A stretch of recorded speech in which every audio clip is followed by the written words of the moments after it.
Créature Commando, enfin la série qui ouvre le James Gunn Universe chez DC Comics.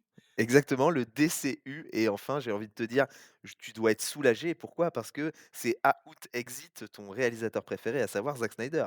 Au shot Snyder!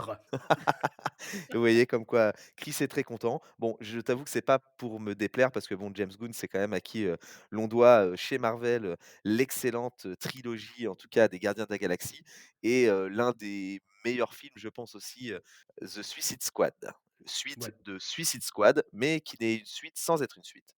Bref, ça devient un peu compliqué. On va parler de Créature Commando qui reprend tout depuis le début. Depuis le début, non, parce que c'est quand même un petit peu la suite de Suicide Squad, version James Gunn. Puisqu'on Exactement. retrouve, les mêmes personnages, notamment, Waller, qui, fait ici son entrée en animé.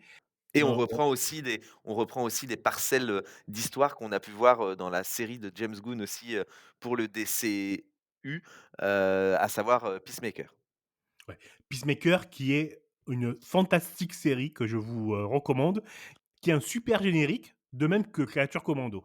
Exactement, mais de toute façon, c'est un peu une marque de fabrique, hein, comme on avait pu voir aussi, de toute façon, James Gunn est très attaché, à tout ce qui va être, musique et générique et c'est vrai que là, on retrouve vraiment, la patte de ce scénariste et réalisateur.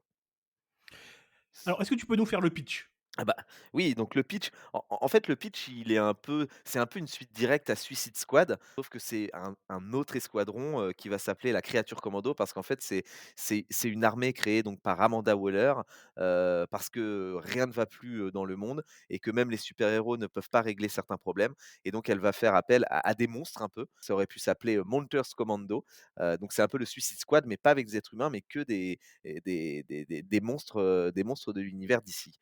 Et donc ils vont avoir, la charge d'aller, quelque part sauver le monde sous la direction, de Rick Flag Senior, donc le père de Rick Flag Junior qu'on a vu mourir dans Suicide Squad de James Gunn.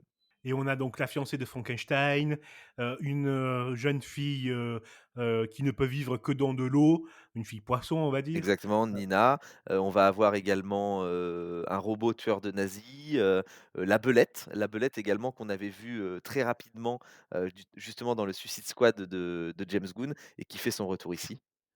Ouais, et moi j'ai un faible pour le robot tueur de nazis. Ah oui, Je il est très l'adore. fort. Ouais, c'est vraiment, mais de toute façon et j'ai envie de dire, les épisodes se découpent en fait enfin, la saison se découpe en 7 épisodes et en fait, tout en évoluant dans l'histoire principale, à chaque épisode, il y a 7 personnages principaux et ces 7 personnages, en fait, est détaillé leur vie antérieure et un peu leur spin-off, enfin, pas leur spin-off, n'importe quoi, leur origin story. Donc je trouve ça très intelligent. Tout en faisant avancer l'histoire, on arrive, épisode par épisode, à en apprendre un peu plus sur chacun des personnages. Ouais, les épisodes sont courts, ils sont percutants, ils sont tous drôles, les épisodes. Oui, Ils te maintiennent en éveil. Il faut dire que le scénario, il est génial, hein. il est génial. Puis il y a de l'action, il y a de la baston, il y a du sang, il y a des insultes, il y a vraiment du vulgaire, il y a du sexe, enfin voilà, on est vraiment sur une série d'animation pour adultes, et poussée à l'extrême et vraiment avec la barbarie en tout cas des méchants qui sont présents dans l'univers de DC Comics, hein. Ouais, faut vraiment on aurait dû commencer par ça. C'est une série d'animation pour adultes. Oui, c'est vrai, ouais, ouais. N'allez pas voir, cette série d'animation si vous avez, 8 ou 10 ans ou ne laissez pas vos enfants regarder ça. Mais en tout cas, oui, effectivement, une excellente série d'animation sous la houlette, de James Gunn et ça bah, j'ai envie de dire, ça promet pour la suite. Ouais, ça promet. Moi, j'ai hâte de voir le Superman, du coup, hein. Voilà, Vraiment, vraiment très, très hâte. exactement, en tout cas, vraiment, ça ouvre le champ des possibles, ça nous présente aussi quelques personnages, qui sont annoncés, dans la suite, du DCU de James Gunn, hein, parce on a Gueule d'Argile, donc un des grands méchants de Batman, qui va avoir le droit à son film solo, lui aussi. Super, est-ce que tu as quelque chose à ajouter? Non, c'était top, allez-y, on peut rien dire d'autre, on est vraiment sur une série, chef-d'œuvre, et lancement, chef-d'œuvre, ouais, enfin, pas loin du chef-d'œuvre, j'allais dire en termes d'animation pour adultes. Nickel. C'est sur Disney+, hein?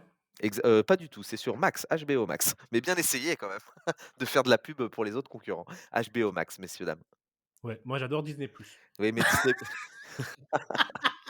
Disney Disney+ justement, c'est pour l'écurie Marvel. Tu fais de la pub à leurs concurrents, donc non, allez sur HBO Max, la plateforme de Warner Bros.